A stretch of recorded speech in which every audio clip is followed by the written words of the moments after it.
Okay, YouTube, just wanted to give you a little update on my Ford F-150 and some of the conditions that was going on. I just replaced the computer. You can see the new computer for the remanufactured computer sitting on top of here. But what was happening was the truck would run fine, and but after about 10 or 15 minutes, after it warm up, the shifting would be super hard, and then it would just cut out. And it would cut out randomly, so it really didn't, make any sense, because the car would run just like you see it right now, which is running really well, and then it would turn around and it would just stall out. Make no sense, as if there was no power going through the distributor and things like that.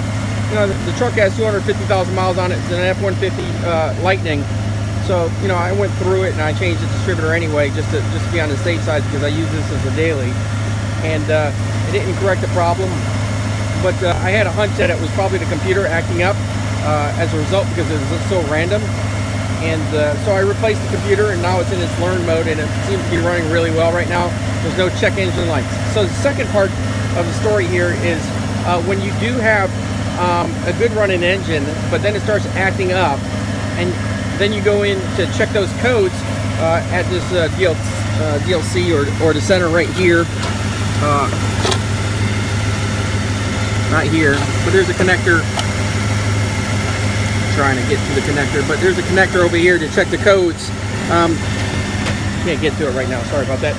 But you have the codes and it won't read. Okay, so I have an Accutron with the adapters that will read the OB1 Ford codes, and when you go into read the codes, it won't even go through the first test. So if it doesn't go through the first test, it's a good indication that there's probably a problem with your computer.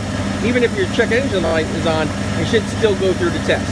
And based upon that, that was the second indication that the computer might be bad. So if you do have that kind of problem, hard shifting, bucking, just cutting out, stalling, but then after a couple minutes it will start right back up, and you check your fuel pressure and you check your spark, could be a good chance that your computer is bad. Just let you know. The engine's running really well. I think it's probably a problem. You see it's just running really smooth. So tell me what you think. If you have any problems, ask questions below, and I'll try to help you if possible. Thanks.